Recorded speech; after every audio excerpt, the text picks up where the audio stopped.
Welcome to Women at the Forefront of Payments, where we spotlight inspiring women who are shaping the future of payments and fintech.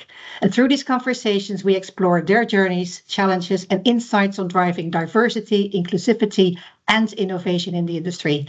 And today I have the pleasure of speaking with someone who is not only one of the smartest and most fun people to work with in the fintech world, but also a true leader and mentor, my friend Vanita Pandey. And as the Chief Marketing Officer at Caf and an authority in identity and fraud prevention, Vanita has been instrumental in shaping the industry and empowering others along the way. So, Vanita, it's so great to see you here and to have you here. Thank you, Melissa. And you know, all the time that I've known you, like you have brought energy, and every time I walk away from a conversation with you, I'm smarter and more energized. So thanks. Really a mutual best here. Thank you so much. Hey, and Vanita, let's start with a moment of reflection. Was there a particular experience that made you realize the importance of diversity in this field? So this is really interesting question. I think for a lot of us, it's not one moment. It's like a series of things. When you look back, when you look back at a data point, you can always draw a straight line back, right? So it's like a growth, but they've been choppy. As a woman and as a woman who's not from an engineering background, starting my career in India in the financial services, which is very male dominated, I think I was the diversity, right? So a lot of times I'd sit in rooms where people are talking, and I'm one of the younger folks, and I felt that I had things to say that could have been important, but like not getting a chance, and then slowly finding my way, saying, look, this is one way to look at it, and people realizing. So I think that was the first phase where I was on the outside, and I probably had a diverse voice that needed to be incorporated, but that kind of fueled this desire to be heard, to be seen, to be known. And I think at some point I became one of the folks that were ignoring diversity, right? Like a lot of women, all of us when we were younger, we had to kind of put aside our womanness or diversity or whatever you want to call it to be one of the boys, right? We did that. And I think when I was at Visa, like this is 10, 12 years ago, I realized that maybe I was also propagating the problem. Maybe I was, I'd found my way to be confident and speak up, but there were other people that could have been men from, a minority or somebody with a different life experience, a woman who had a, like a softer voice. I was probably drowning that voice along with other people. So it kind of required a pause to say, hey, what do you have to say? Oh, wait a minute, can we hear this one person talk through their point? And I think as I started building my own team, I realized that sometimes having a diverse group of people, somebody looking at things in a very different way from where all of us are, that's really important, right? So, and I think the turning point was pandemic, like realizing how everybody has a different life experience, different situation, and yet they are looking at the problem the same way, kind of is a powerhouse of, analytical thinking. Like we all need to be aligned, we all need to be brought into the same vision, but we all need to bring a diverse thought and approaches to solving a problem that makes us better. It's interesting what you know.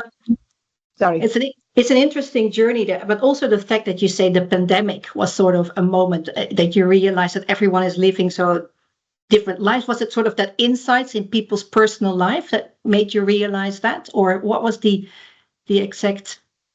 Yeah, I think it just gave everybody a permission to share. Like we didn't have to, we talked a lot about bringing your authentic self, but my authentic self meant kind of telling my kids to stand outside, or somebody else was like not talking about the mental health issues they might have been facing or something that's happening in their family. And I think when the pandemic happened and we actually got a look into everybody's house, right? We realized that this person was living in a small 1-bedroom house with their spouse, and they were taking a call from the closet. Like it just kind of brought all of us close in a very different way. It became okay to be a parent. It became okay to kind of step away and say, hey, I got to go and close this door because my kid is yelling or whatever, right? So it just kind of, it just made diversity okay. And I do believe strongly that women during this time led with more empathy and understanding. So we also used, like that time, there was two things happened. A lot of women went out of workforce, but a lot of women emerged as leaders. Yeah, and you mentioned that already. I mean, that's also how I know you as a person. Already early in your career, you had a strong voice. You wanted to be heard. But were there maybe other challenges that you faced early in your career? I mean, you're a seasoned CMO now. You mentor a lot of women. You're part of the RISE community. But if you go back, what challenges did you face, and how did you overcome them? What is the Yeah, I think one of the challenges is like I've not had a linear career. Like I started my job in marketing and then I grew up. So, it's like a lot of times I started working in consumer products in India, then I moved over to banking, then I did, credit card issuance or marketing in Capital One. So it's kind of related, but it's been different kind of roles. I think the challenges was about quickly coming up to speed. A lot of times, as they say, you fake it till you make it. It's like you need to kind of be seen as someone who's competent yet learning. And I think one of the big areas that I realized was asking for help. Like people are generally very open to helping you. So when I moved to this country, I didn't know a lot of people, and I reached out to a bunch of folks saying, "Hey, can I have informational interview, or can I understand what you're doing, or can I kind of learn the nuances of how you talk about business here?"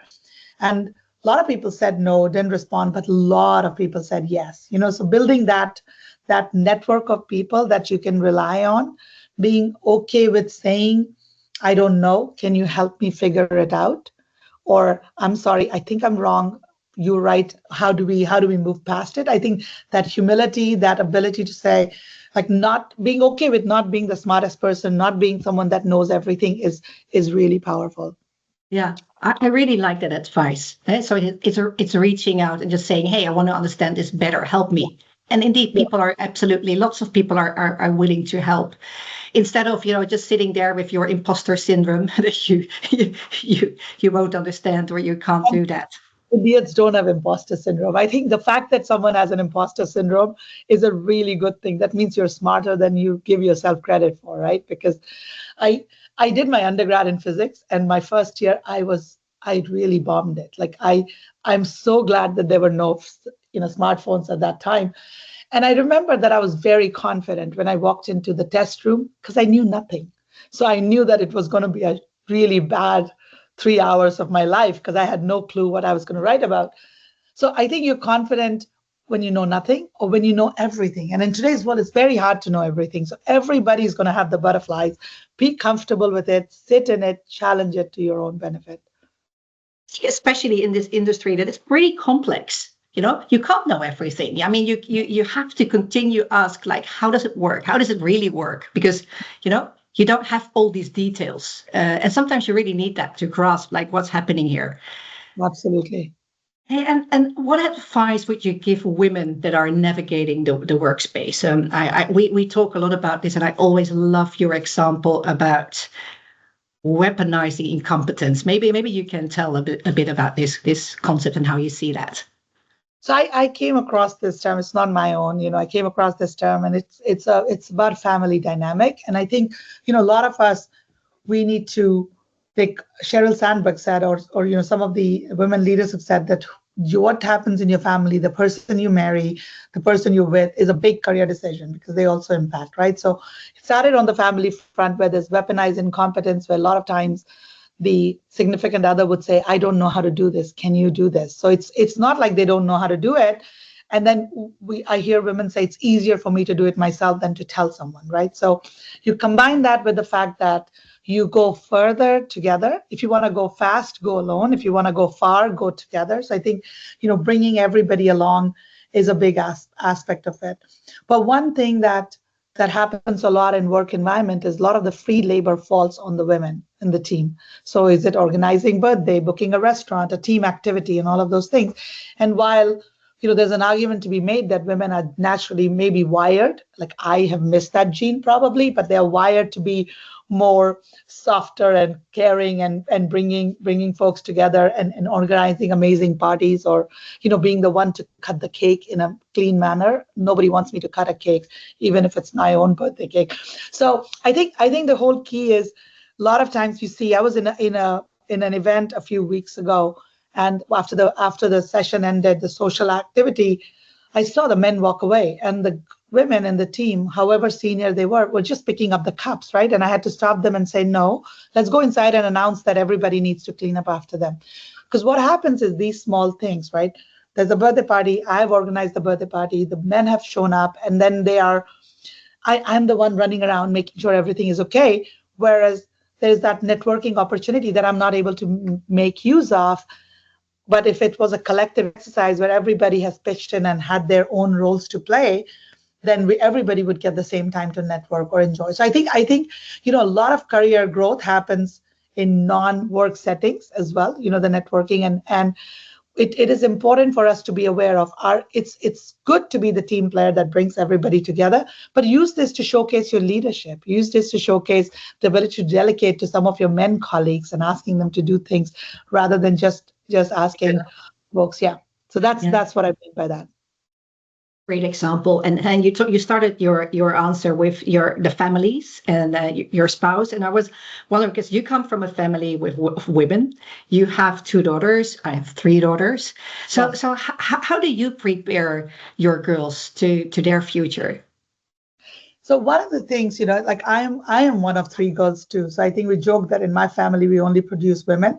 I think subconsciously my parents made me feel that there was no room where I was not welcome, or there's no setting where what I had to say was not valuable, right? So, obviously you have to have the, awareness to know when to speak, what have you. There are dynamics, but making your kids feel confident, knowing that there is every aspect of work that they are there and they are valued, they belong. One of the things that when I started my career and I joined Standard Chartered Bank, this woman took me aside. She was very senior, and she said, Vanita, I have 2 advice for you. Type slow and make bad coffee.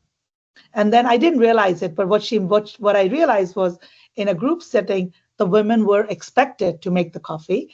And you're like just there, hey, can we make coffee? And then if there was a note taking, they'd ask women, right? So her way of going around that was she was really slow and she would make really bad coffee. I think to some extent, I'm like, hey, I typed last week. Can someone else do it? Like, so I had that, that nerve to say these things. I think I want my kids to be confident. I want my kids to be there. And I think that's where, we need to do that to everybody else. And I joke that I sometimes call people out, or I'm the asshole, quote unquote, because I want them to prepare for our daughters when they come in. They should not be surprised by strong women saying their mind. Like we are just pawns in this journey of getting women what they deserve and their actual station in workforce.